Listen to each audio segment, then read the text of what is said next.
Hey mga karosas, so ayun, for today is maulan.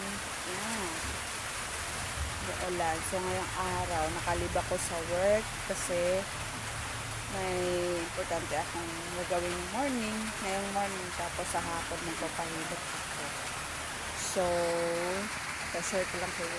Ang lakas ng ulan dito. Ayaw ako paalisin.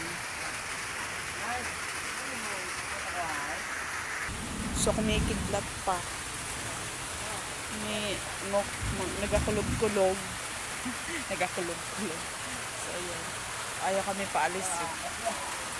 So, yung partner ko, tinamaan na naman ng ako, ano na naman sakit na alibay na absent na rin naman siya.